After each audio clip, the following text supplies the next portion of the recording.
Today I'm going to show you how to make this omelette roll with caramelized onion, carrot, and ham. And I've added a little cheese to it, but there's an option if you don't use cheese to add some other flavor as well, so give this a try. Okay, so I've got the ingredients here. You're going to need about 1 or 2 tablespoons of ghee or butter, and a little extra, either of that or some oil or something for greasing the pan when we're ready. 2 medium onions. You can use brown or red, it doesn't matter. I've got 2 red ones here. We're going to cut those in half and slice them thinly. 2 small carrots, which we're going to peel and grate. 2 cloves of garlic that are minced. I'm just using jarred garlic, so I'm going to do about 2 teaspoons there. We're going to need some salt. I'm using sea salt and some freshly ground pepper. 6 eggs.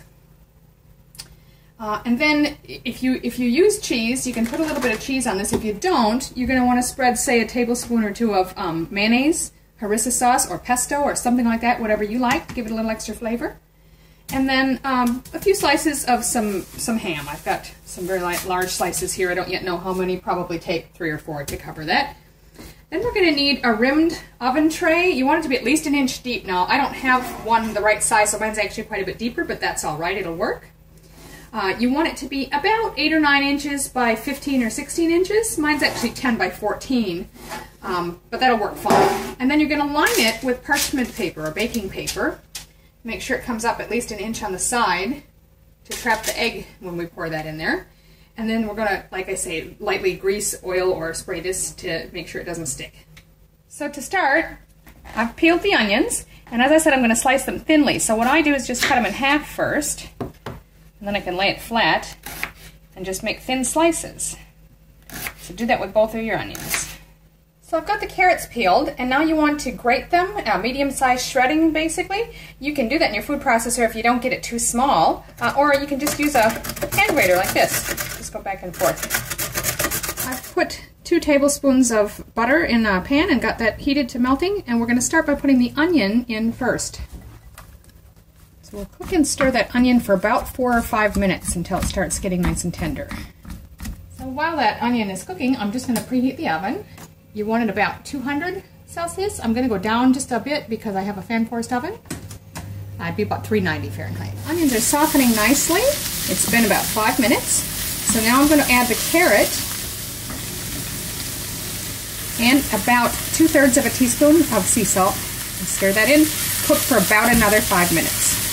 So that's in another 5 minutes, and as you can see, it's nice and soft. The onions are starting to caramelize. It looks really good. So we're going to remove that from the heat. So you can use grease or oil. I've actually lightly sprayed the pan with a nonstick spray, and then I've laid the baking paper or parchment paper over it and given it another light spray. You want to make sure you've got at least 1 inch up the sides of the paper, so the egg's not going to come in contact with the pan. And where your corners are, fold them over and tuck them and flatten them so you get the most space for the egg rather than having a corner that's taking up, the paper's taking up the corner space. So I've already got my eggs in here, all 6 eggs. I'm just going to add a little bit of sea salt and pepper, and then whisk those. Pour that in the pan.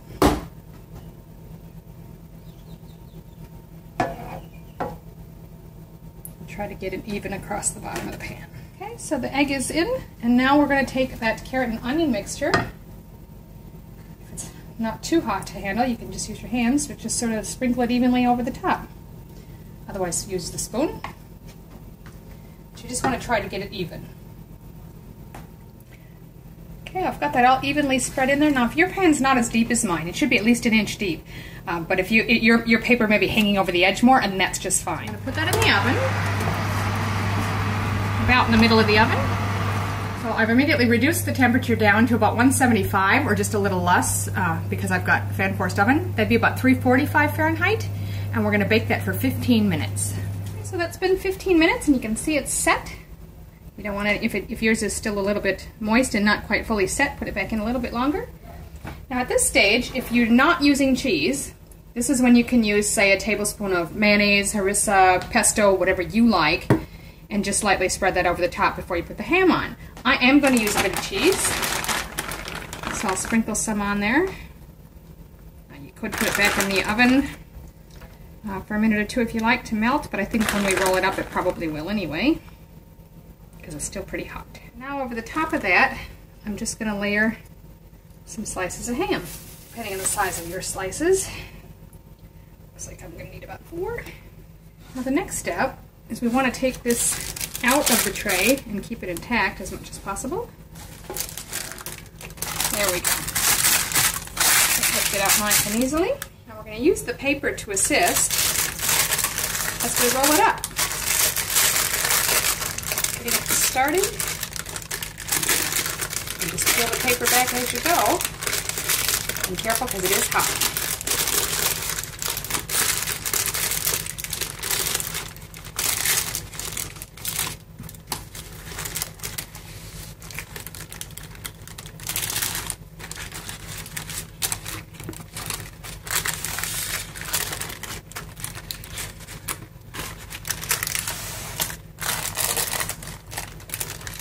When you get to the end, you're going to want to try to let that set for a minute. I'm going to sort of wad this up on this side so it doesn't roll back. To keep it rolled until we slice it and serve.